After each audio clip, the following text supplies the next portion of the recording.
Hey guys, today I'm going to show you how to set up free shipping on Squarespace.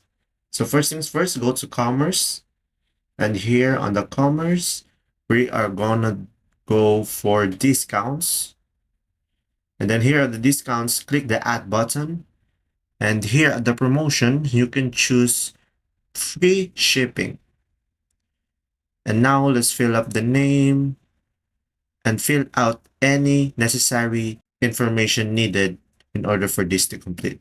Then if you scroll down below, you can see limit total uses. So you can check that one, but you have to upgrade your account. So there's a lot of benefits upgrading your account. But for now, we're not going to upgrade. And once you're done, click save. If this video is helpful, please like and subscribe. Thanks for watching.